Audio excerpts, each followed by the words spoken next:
सावन मास में संस्कारधानी भगवान भोलेनाथ की भक्ति में लीन है। इस पवित्र मास में कांवड़ यात्राओं का भी विशेष महत्व बताया गया है। संस्कारधानी में महादेव के भक्त कांवड़ यात्राएं निकाल रहे हैं। महिलाएं भी इसमें पीछे नहीं है। इसी कड़ी में गुरुवार को मां नर्मदा तट ग्वारी घाट से महिलाओं की विशेष कांवड़ यात्रा निकली, जिसमें सैकड़ों की संख्या में महिलाएं शामिल हुई। कांवड़ यात्रा गौरी घाट से मां नर्मदा के पूजन के साथ शुरू हुई और रामपुर स्थित चंद्रमौलेश्वर मंदिर में कांवड़ यात्रा का समापन हुआ, जहां महिलाओं ने मां नर्मदा के जल से भगवान भोलेनाथ का जलाभिषेक किया।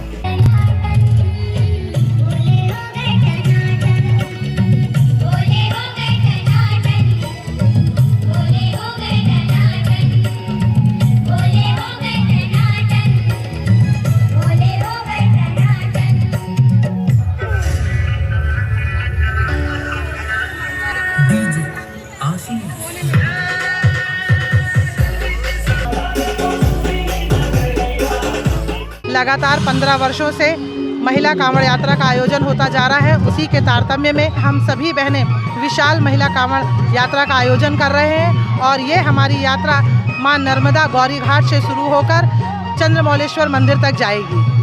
कांवड़ यात्रा का जगह जगह स्वागत किया गया। कांवड़ यात्रा में विभिन्न झांकियां श्रद्धालुओं के आकर्षण का केंद्र बनी। बांग्लादेश के वर्तमान हालात और वहां पर निवास कर रहे हिंदुओं पर हो रहे अत्याचारों पर चिंता व्यक्त करते हुए विश्व हिंदू परिषद के महाकौशल प्रांत के प्रांत मंत्री उमेश मिश्रा ने केंद्र सरकार से बांग्लादेशी अल्पसंख्यकों की रक्षा करने की मांग की है। मीडिया से चर्चा करते हुए उन्होंने बताया कि वहां पर हालात बदतर हो गए हैं एवं हिंदुओं पर लगातार हमले किए जा रहे हैं, लिहाजा इस मामले में उनकी सुरक्षा से संबंधित प्रयास भारत सरकार को किए जाने चाहिए। हमारा पड़ोसी देश है बांग्लादेश और वहाँ आज अराजक स्थिति उत्पन्न है। हिंदू समाज के ऊपर हिंसक प्रहार किए जा रहे हैं, उन्हें मारा जा रहा है, पीटा जा रहा है, लूटा जा रहा है। ऐसी परिस्थिति को हम हाथ पर हाथ रख के नहीं बैठ सकते, नहीं देख सकते ऐसी परिस्थिति को। इसलिए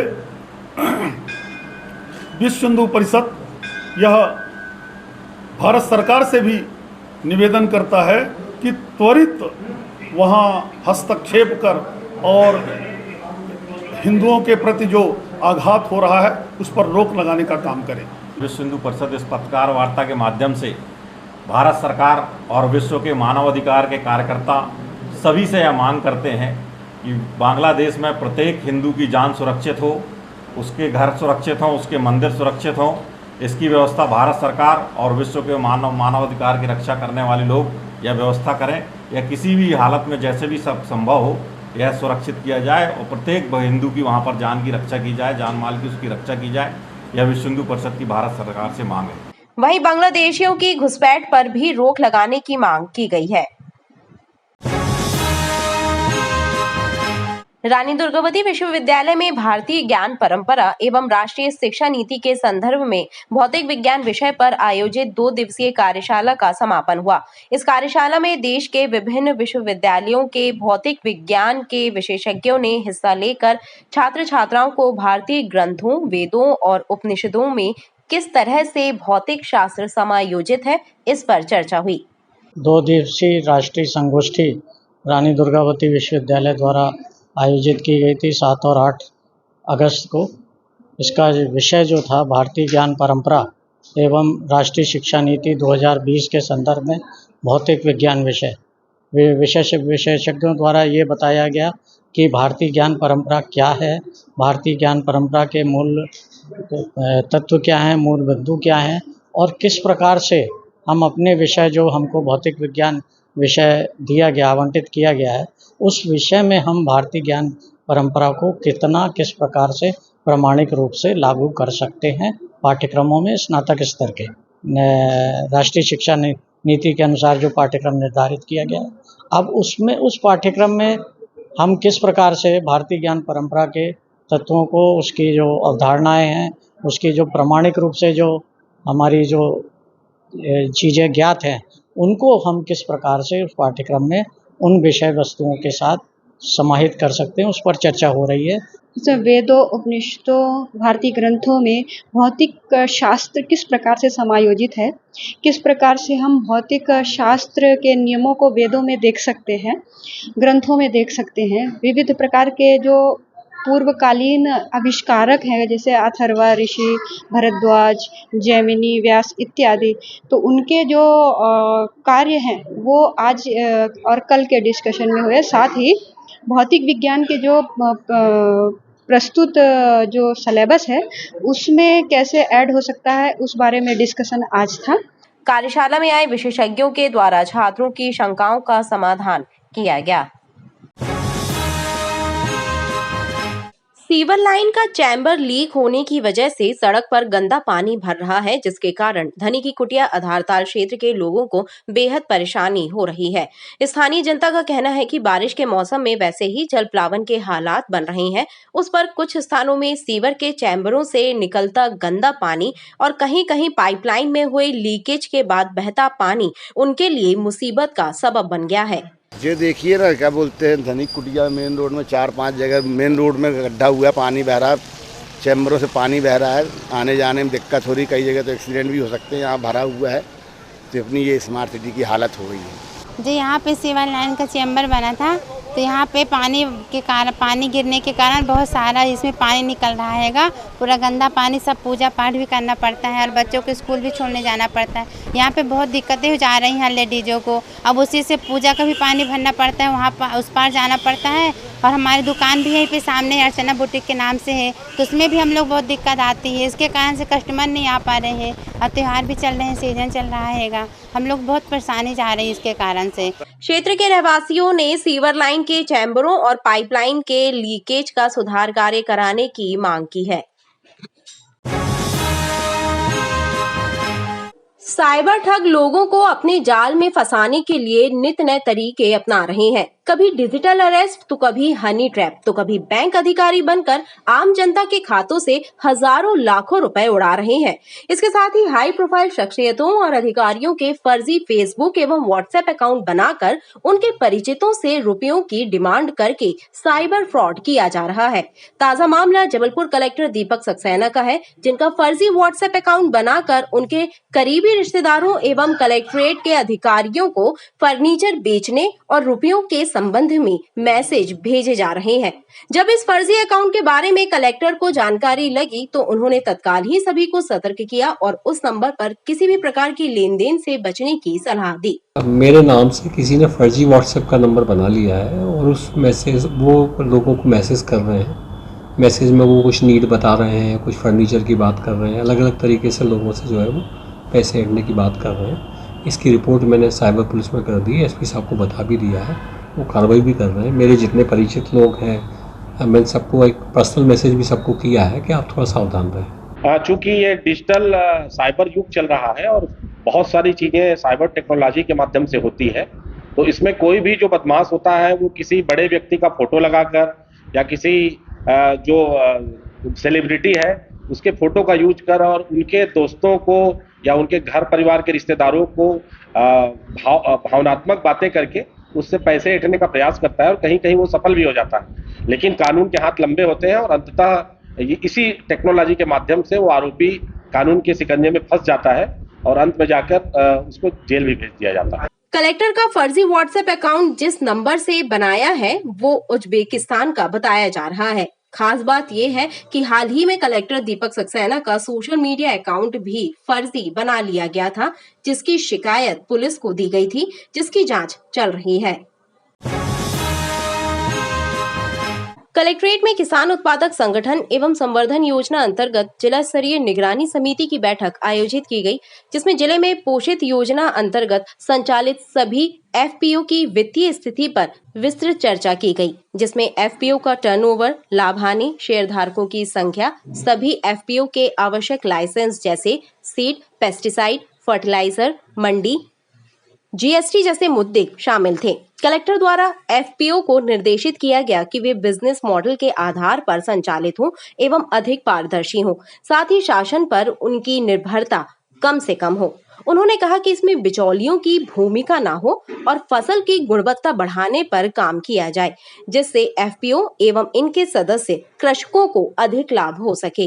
जो प्रधानमंत्री जी के 10 के एफपीओ बनाने के टारगेट थे, उसमें ज़िले में 10 एफपीओ बने हैं। तो उन्हीं एफपीओ के संबंध में उनकी प्रोग्रेस की भी समीक्षा की गई और ये देखा गया कि जो है ड्राइव में रखा गया है कि उनको कौन कौन से लाइसेंस होना चाहिए, और इसके अलावा जीएसटी और बैंकिंग सेक्टर के भी जो उनको क्रेडिट लिंकेज वगैरह कराना है, उसी संबंध में समीक्षा बैठक थी। और क्योंकि मेन समस्या जैसे आ रही थी अभी कि मंडी लाइसेंस नहीं बन पा रहा है, तो मंडी सचिव भी हमारे साथ थे, उन्होंने उनकी चीज़ें क्लियर कर दी हैं कि क्या क्या रिक्वायरमेंट है और किस तरह से वो प्रोसेस किया जा सकता है। तो कलेक्टर साहब ने भी एफपीओस की मीटिंग में अपनी शुभकामनाएं दी एफपीओस को और कहा है कि एफपीओ अच्छी तरह से रन करें जिससे किसानों का लाभ हो सके। इसके साथ ही सभी एफपीओ के मार्केट लिंकेज के लिए ओएनडीसी ऑनबोर्डिंग की स्थिति, कृषक उत्पादक संगठन की विश्वसनीयता में वृद्धि करने, एफपीओ के लिए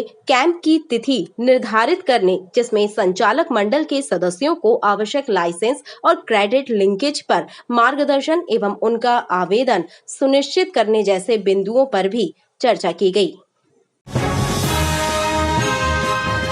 अमृत सरोवर योजना में किस तरह घोटाला हो रहा है, इसकी बानगी पनागर के ग्राम पंचायत पडरी में देखने को मिला, जहां 35 लाख रुपयों की लागत से बन रहा तालाब पहली बारिश में ही बह गया।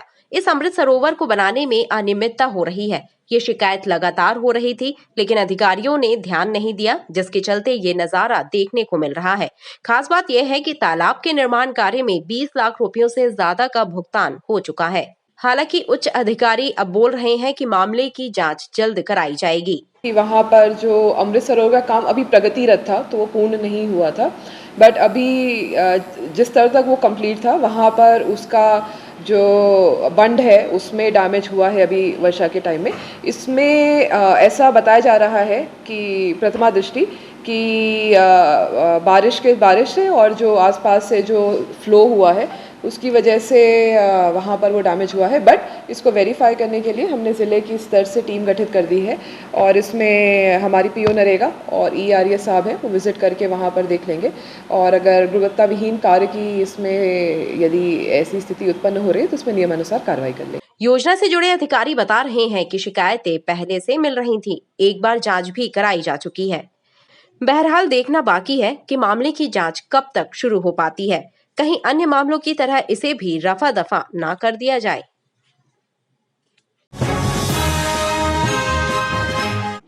बारिश के मौसम में कोई जर्जर भवन हादसों का सबब न बन जाए, इसलिए नगर निगम द्वारा जर्जर भवनों को गिराने की कार्रवाई की जा रही है। इसी कड़ी में संभाग क्रमांक 11 के अंतर्गत वार्ड क्रमांक 79 पिपरिया स्थित सामुदायिक भवन के जर्जर हिस्से को हटाया गया। इसी प्रकार सोनपुर स्थित राजेश जैन के पुराने और बेहद जर्जर मकान को भी मशीनों के जरिए तोड़ा गया। अधिकारियों के मुताबिक दोनों ही जर्जर भवनों का कुछ हिस्सा पहले ही धराशायी हो चुका था, बचे हुए हिस्से को कार्यवाही के जरिए गिराया गया। नगर निगम की भवन शाखा ने लगभग 97 जर्जर भवनों को चिन्हित किया है और उन्हें गिराने की कार्रवाई चल रही है। कटंगा तिराहे से गौरीघाट तक की जर्जर और बदहाल सड़क को लेकर कांग्रेस कार्यकर्ताओं ने विरोध प्रदर्शन करते हुए बैलगाड़ी यात्रा की। कांग्रेस कार्यकर्ताओं ने आरोप लगाया कि 2 साल पहले 7 करोड़ रुपयों की लागत से बनी सड़क पूरी तरह उखड़ चुकी है, जगह जगह गड्ढे हो गए हैं, पूरी सड़क भ्रष्टाचार की भेंट चढ़ चुकी है, लेकिन जिम्मेदार अधिकारी और नेता ध्यान नहीं दे रहे हैं। जनता के हिस्से सिर्फ दुख और तकलीफें ही आ रही हैं।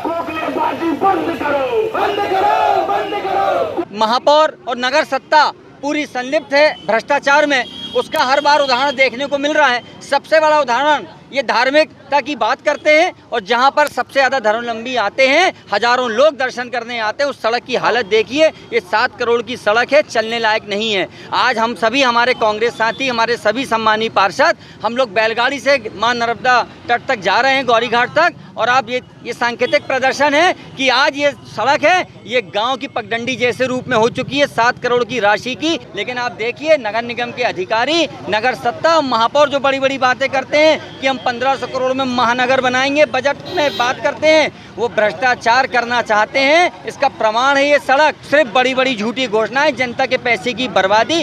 कांग्रेस कार्यकर्ताओं ने आरोप लगाया है कि सड़क के गड्ढों के कारण भाजपा के नेता भी दुर्घटनाग्रस्त हो रहे हैं, उसके बावजूद स्थितियां सुधरने का नाम नहीं ले रही हैं।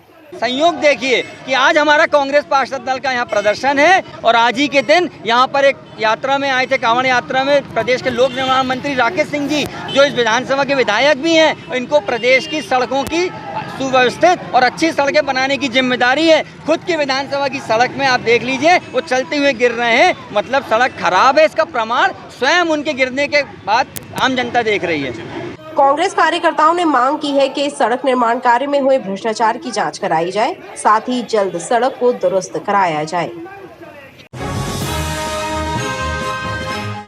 जबलपुर के पुलिस महानिरीक्षक कार्यालय में गुरुवार को रेंज के पुलिस महानिरीक्षक अनिल सिंह कुशवाहा ने संभागीय समीक्षा बैठक लेकर अपराधों और कानून व्यवस्था की समीक्षा की। बैठक में डीआईजी जबलपुर, डीआईजी छिंदवाड़ा सचिन अतुलकर सहित जबलपुर, कटनी, नरसिंहपुर, छिंदवाड़ा, सिवनी और पांढुर्ना जिले के पुलिस अधीक्षक मौजूद रहे। बैठक में आईजी ने सभी जिलों में घटित अपराधों की समीक्षा की और निर्देशित किया कि नवीन आपराधिक अधिनियमों और कानूनों का अच्छे से अध्ययन कर कार्यवाही की जाए। उन्होंने लंबित अपराधों के शीघ्र निराकरण करने, आदतन एवं गंभीर अपराधों में लिप्त आरोपियों की जमानत निरस्त कराने के निर्देश दिए। उन्होंने निर्देशित किया कि आगामी त्योहारों को लेकर सभी जिलों में कानून व्यवस्था बनाए रखने के लिए व्यापक कार्यवाही की जाए। समीक्षा बैठक में आईजी अनिल सिंह कुशवाहा ने राष्ट्रीय पर्व स्वतंत्रता दिवस पर जिला मुख्यालय पर आयोजित परेड में पुलिस बैंड की उपलब्धता और हर घर तिरंगा अभियान के संबंध में बनाई गई कार्य योजना की समीक्षा भी की। बैठक के दौरान आईजी अनिल सिंह कुशवाहा ने सीएम हेल्पलाइन की शिकायतों की समीक्षा के साथ ही पुलिस अधिकारियों कर्मचारियों के विरुद्ध लंबित विभागीय जांच, पुलिस परिवार के लंबित अनुकंपा नियुक्ति के प्रकरणों और पेंशन के लंबित प्रकरणों की समीक्षा करते हुए समय सीमा में प्रकरणों के निराकरण के निर्देश दिए।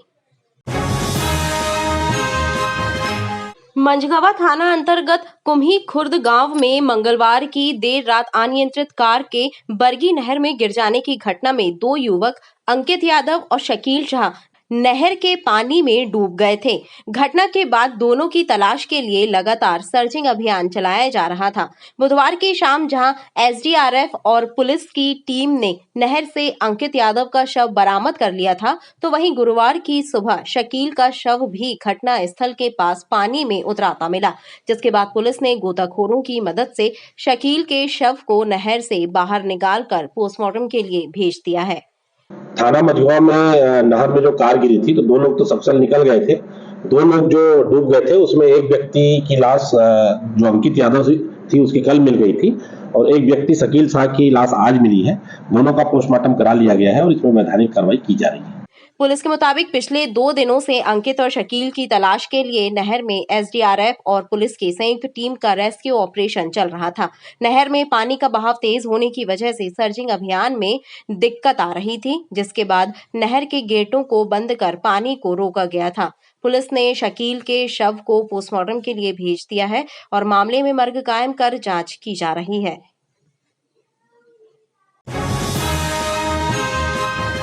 गढ़ा थाने के अलग अलग इलाकों में 1 घंटे के भीतर महिलाओं से मोबाइल लूट की 2 घटनाओं को घटित करने वाले शातिर लुटेरों को गढ़ा पुलिस ने गिरफ्तार किया है। पुलिस की माने तो पकड़े गए दोनों आरोपी तरुण पटेल और राजकुमार नशे की लत को पूरा करने के लिए मोबाइल लूट की वारदातों को अंजाम दे रहे थे। इनसे लूटे गए दोनों मोबाइल और 1 एक्टिवा गाड़ी पुलिस ने बरामद की है। गढ़ा थाना प्रभारी नीलेश दोहरे ने जानकारी देते हुए बताया कि तरुण पटेल नगर निगम में डेली बेसिस पर वाहन चलाने का कार्य करता है और मदन महल का रहने वाला है, जबकि राजकुमार मांडवा बस्ती का निवासी है। इन्होंने 1 घंटे के भीतर 2 महिलाओं से मोबाइल लूट की घटना को अंजाम दिया था, जिसके बाद पुलिस हरकत में आई और सीसीटीवी वीडियो और मोबाइल लोकेशन के आधार पर इनको पकड़ा गया। पुलिस इनसे लूट की और भी घटनाओं की जानकारी हासिल कर रही है। 12 बजे के लगभग माही क्लेशिया पीड़िता माही क्लेशिया ने थाने पर आकर सूचना दी कि वो अपने घर तरफ जा रही थी, तो उसी समय 2 लड़के आए और उसको धक्का देकर गिरा दिया, धमकाकर उसका मोबाइल छीन लिया। इसी तारतम्य में आधे घंटे के या 1 घंटे के अंदर एक दूसरी रिपोर्ट भी, एक बुजुर्ग महिला प्रभा मिश्रा, उसने भी आकर शिकायत दर्ज कराई कि 2 लड़के एक्टिवा से आए और उससे मोबाइल फ़ोन बातचीत करने के लिए मांगा और जो वो अपने लड़के से बात करने लगी और इतने में दोनों लोग वहाँ से भाग गए। लगातार 1 घंटे के अंदर 2 लूट जैसी घटनाएं घटित हुई। इस तारतम्य में श्रीमान पुलिस अधीक्षक महोदय को जब अवगत कराया तो श्रीमान पुलिस अधीक्षक महोदय के द्वारा प्रकरण को गंभीरता से लेते हुए एक गढ़ा पुलिस की टीम का गठन किया और वहां आसपास के सीसीटीवी फुटेज, इनके मोबाइल की टावर लोकेशन, सब चीज़ें खंगाली गई। तो 2 संदिग्धों को चंद घंटों के अंदर घेराबंदी करके पकड़ा और लूट गए हुए दोनों मोबाइल और एक एक्टिवा गाड़ी को बरामद किया है। पुलिस दोनों के आपराधिक रिकॉर्ड का भी पता लगा रही है। इनके विरुद्ध प्रकरण दर्ज कर कार्यवाही शुरू कर दी गई है।